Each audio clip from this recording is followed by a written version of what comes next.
Bismillahirrahmanirrahim. Assalamualaikum warahmatullahi wabarakatuh. Selamat pagi semuanya anak-anakku sekalian. Semoga kita semua selalu dalam perlindungan Allah Subhanahu wa taala dan buat kalian selalu semangat belajarnya walaupun selama ini sistem pembelajaran kita menggunakan sistem pembelajaran secara daring atau pembelajaran secara jarak jauh, tetapi semangatnya tetap ya untuk belajar. Anak-anakku sekalian, bahwasanya di minggu kemarin kita sudah membahas dan belajar bersama-sama tentang bagaimana sih kondisi sosial dan juga kondisi ekonomi masyarakat Arab pra-Islam. Untuk pertemuan ini kita akan melanjutkan materi sebelumnya, yaitu kita akan belajar tentang materi kondisi politik masyarakat Arab pra-Islam atau sebelum Islam. Anak-anakku sekalian, bahwasannya sebelum Islam datang, bangsa Arab ini dipengaruhi oleh 3 kekuatan politik. Yang pertama yaitu Kekaisaran Bizantium, yang kedua Kekaisaran Persia yang memeluk agama Zoroaster, dan yang ketiga yaitu dinasti Himyar yang berkuasa di Arab bagian selatan.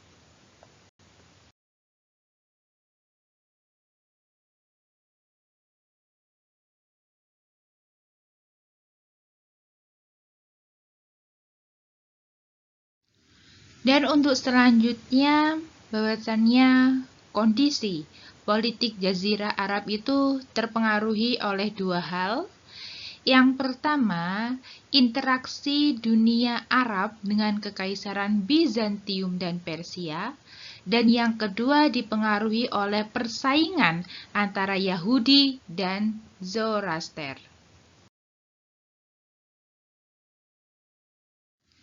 Nah, untuk Kekaisaran Bizantium atau disebut juga Kekaisaran Romawi Timur ini, di mana Kekaisaran Bizantium atau Kekaisaran Romawi Timur ini berpusat di ibu kota Konstantinopel dan dikuasai oleh kaisar yang merupakan pengganti dari Kaisar Romawi kuno setelah runtuhnya Kekaisaran Romawi Barat.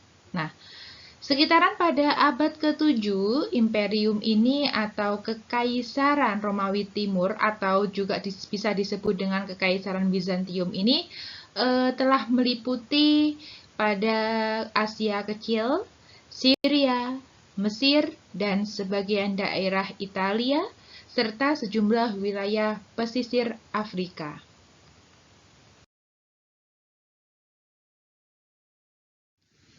Sedangkan Kekaisaran Persia adalah Kekaisaran Persia pra-Islam, di mana kekaisaran tersebut merupakan Kekaisaran pra-Islam yang terakhir, yang dipimpin oleh dinasti Sasania atau Sasanid, mempunyai wilayah Iran, Irak, Armenia, Afghanistan, Turki bagian timur, sebagian India, Suriah, Pakistan, Kaukurasia, Asia Tengah, dan Arabia. Oke, untuk selanjutnya anak-anakku sekalian, bahwasanya di Jazirah Arab itu sebelum Islam atau pra-Islam itu terdapat beberapa kerajaan. Yang pertama adalah Kerajaan Kindah, di mana Kerajaan Kindah ini berdiri pada tahun 480 sampai 529 sebelum Masehi atau disebut dengan SM, disingkat dengan SM ya. Kerajaan Kindah ini merupakan satu-satunya kerajaan yang berdiri di tengah-tengah Jazirah Arab, di mana raja pertama kerajaan ini bernama Hajar Aqil al-Mirar. Sekali lagi, raja pertama kerajaan ini adalah yang bernama Hajar Aqil al-Mirar, di mana beliau ini tunduk di bawah kerajaan Himyar di Yaman. Cucunya yang bernama Harith bin Amr berhasil meluaskan pengaruhnya ke Hirah, Namun kerajaan mereka hancur dan kembalilah kerajaannya pada kehidupan kabilah. Namun kerajaan Kinda ini umurnya tidak lama, di mana ada seorang penyair yang bernama Imrul Qais, di mana salah seorang pengarang syair-syair masa jahiliyah, beliau menisbatkan dirinya pada raja-raja Kinda. Beliau ini telah berusaha untuk membangun kembali kerajaan leluhurnya, namun sayang anak-anakku sekalian, beliau gagal. Dan yang kedua yaitu kerajaan Ma'ani dan kerajaan Qatban, di mana kerajaan Ma'ani dan kerajaan Qatban ini berdiri sejak pada tahun 1200 sebelum Masehi sampai 700 sebelum Masehi. Kedua kerajaan ini hidup di satu zaman. Keduanya adalah kerajaan paling awal di Yaman, namun sejarah tentang kedua kerajaan itu sangatlah sedikit. Nah, dan yang ketiga yaitu kerajaan Saba. Kerajaan Saba ini berdiri setelah runtuhnya kerajaan Ma'in dan Qatban. Kerajaan Saba juga meliputi Hadramaut, ibu kotanya adalah Ma'rob. Kerajaan ini menjadi terkenal disebabkan dua hal. Nah, sekali lagi kerajaan ini menjadi terkenal disebabkan adanya dua hal. Apa saja itu? Yang pertama, adanya Ratu Balqis. Kisah tentang ratu ini dengan Nabi Sulaiman disebutkan dalam surat An-Naml. Yang kedua yaitu bendungan Ma'rob yang besar. Jadi itulah kerajaan ini menjadi terkenal disebabkan dua hal tersebut. Yang pertama adanya Ratu Balqis, yaitu kisah tentang ratu ini dengan Sulaiman yang disebutkan dalam surat An-Naml, dan yang kedua adalah bendungan Ma'rob yang besar. Untuk selanjutnya anak-anakku sekalian, bahwasannya bendungan Ma'rob ini ya menjadikan Yaman menjadi sebuah negeri yang makmur dan sejahtera. Namun kemudian bendungan ini hancur, maka terjadilah sebuah bencana air bah yang dahsyat. Akhirnya penduduk setempat banyak yang pindah ke wilayah utara. Nah, peristiwa ini sekaligus menjadi tanda kehancuran Saba dan berdirinya kerajaan Himyar. Nah, selanjutnya yaitu kerajaan Himyar, di mana kerajaan ini berdiri setelah runtuhnya kerajaan Saba dan menjadikan Zafar sebagai ibu kotanya. Raja-rajanya menggelari dirinya dengan Tababi'ah. Saba dan Himyar meninggalkan peninggalan-peninggalan yang menunjukkan keagungan kemajuan yang dicapai dua kerajaan ini. Nah, kerajaan ini kemudian semakin mundur di akhir-akhir pemerintahannya sehingga Yaman diduduki oleh orang-orang Romawi dan disusul kemudian oleh orang Persia. Nah, selanjutnya yaitu penduduk Romawi di Yaman. Anak-anakku sekalian, bahwasannya ada yang bernama Zunuwas. Ya, Zunuwas ini adalah Raja Himyar yang memeluk agama Yahudi, memberi pilihan kepada orang-orang Masehi Naziran antara memeluk agama Yahudikah atau mereka harus mati. Nah, ternyata mereka lebih baik memilih mati daripada dipaksa harus memeluk agama Yahudi. Maka dia segera menggali parit dan mereka dibakar di dalam parit itu.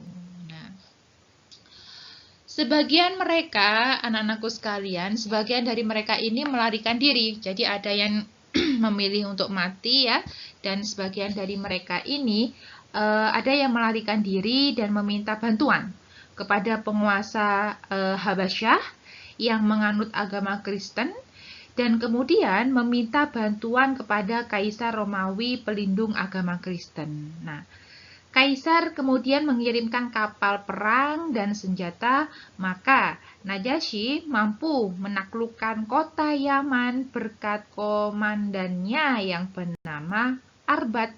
Nah, Pada saat itu, salah seorang pembantu dekatnya yang bernama Abraha melakukan pemberontakan dan akhirnya membunuhnya.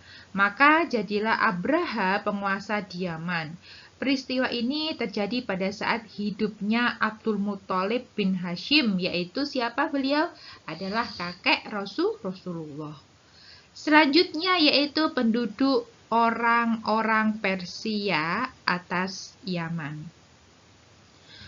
Ada salah seorang anak ini yang bernama Raja Himyar, dari anak Raja Himyar maksud saya, yang bernama Saif bin Ziyazan, di mana beliau melarikan diri ke Persia.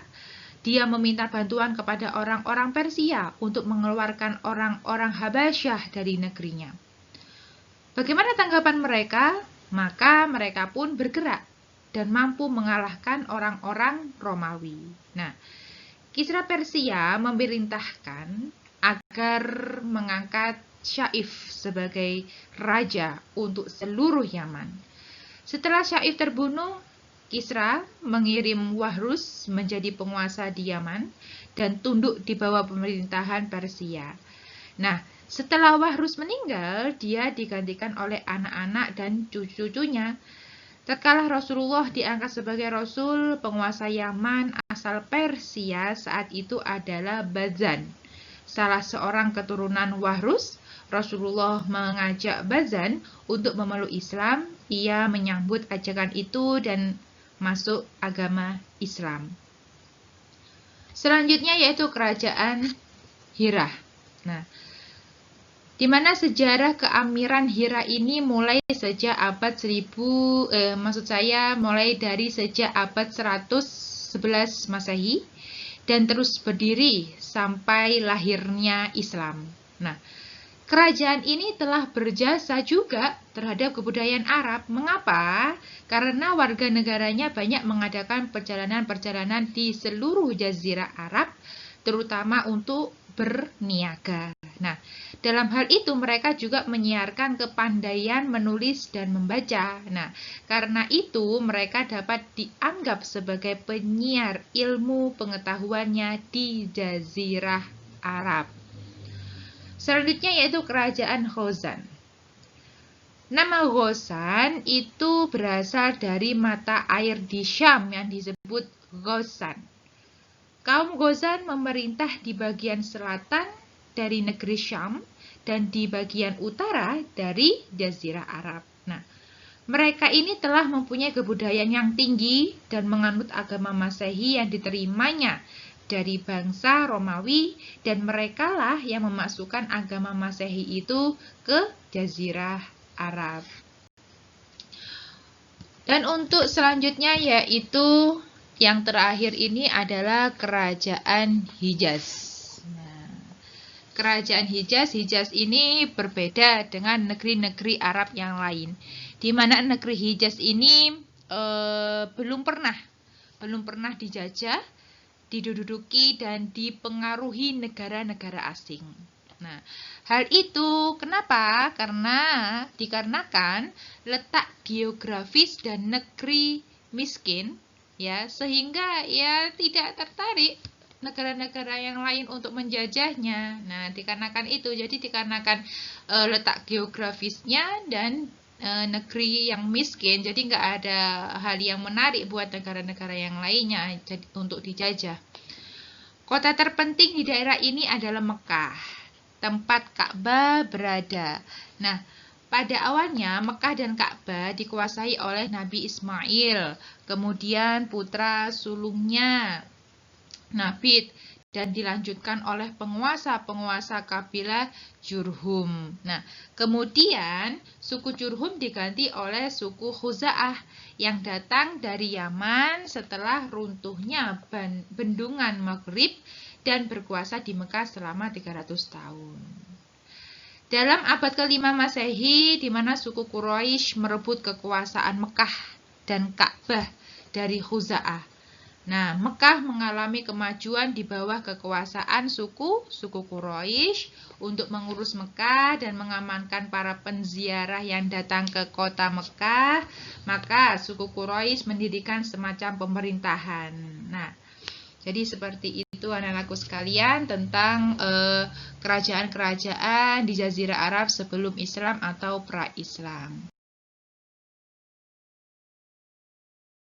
Nah, ini adalah lanjutan dari penjelasan dari kerajaan Hijaz, di mana tadi saya menjelaskan, telah menjelaskan bahwasannya Ka'bah itu awalnya dikuasai oleh Nabi Ismail, kemudian putra sulungnya yaitu Nabit, sampai dengan dikuasai oleh suku Quraisy. Nah, sampai-sampai suku Quraisy itu membentuk sebuah pemerintahan, namun selain membentuk sebuah pemerintahan, suku Quraisy ini mengatur urusan yang berkenaan dengan Ka'bah. Maka dari itu mereka membentuk ada 10